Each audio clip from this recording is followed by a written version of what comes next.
আমি তোকে বলেছিলাম অটোটাকে সার্চ করতে, ওটাকে ভাঙতে নয়। ভুল হয়ে গেছে। Damn it! ভুল হয়ে গেছে, ভুল হয়ে গেছে।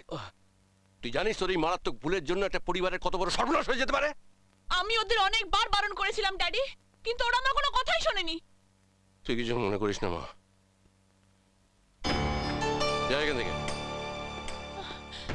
আমার ভাবতেও ঘেন্না করে, এই সব গুন্ডা বদমাইশে তোমার সঙ্গে কাজ করে। আচ্ছা ঠিক আছে, ঠিক আছে। তুই দেখিস মা, ওই অটোওয়ালাকে আমি একটা নতুন অটো কিনে দেবো। তুই একটু শান্ত হ, একটু শান্ত হ মা। না, তুমি ভুল করছো ড্যাডি। রাজার মতন অটোওয়ালারা কারোর করুণা ভিক্ষা করে না। ও অনেক বড় মনের মানুষ, ও তোমার ভিক্ষা নেবে না।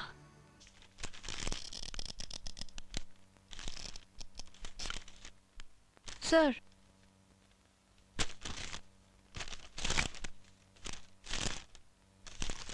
তোমার সার্টিফিকেট যা দেখলাম সব ঠিকই আছে।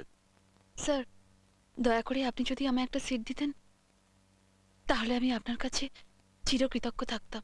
হ্যাঁ, সে তো ভালোই হতো, কিন্তু তুমি তো জানোই যে আমাদের সমস্ত সিটই ফিল আপ হয়ে গেছে। আর যে সমস্ত সিট খালি আছে, মানে আমার হাতে কিছু খালি আছে, তো তার জন্য স্টুডেন্টসদের গার্জিয়ানরা কত টাকা দিতে রাজি আছে তুমি জানো? 7 lakhs of rupees, 7 লাখ টাকা। 7 লাখ ডোনেশন? হ্যাঁ, ডোনেশন। তাছাড়া এই সমস্ত পড়াশোনার খরচ খরচাও তো অনেক। তোমরা কি পারবে এত টাকা খরচা করতে? তোমার বাবা করেন কি?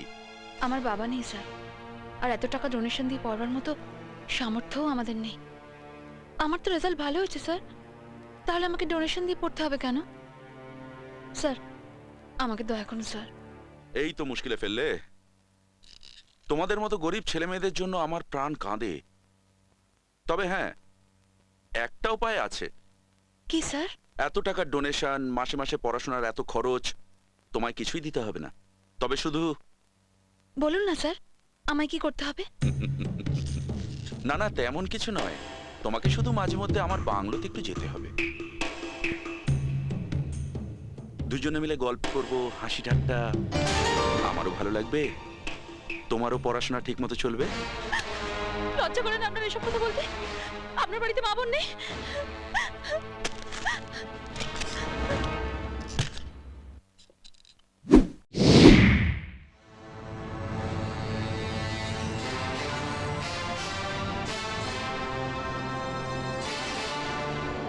কি বলতে চান আপনি?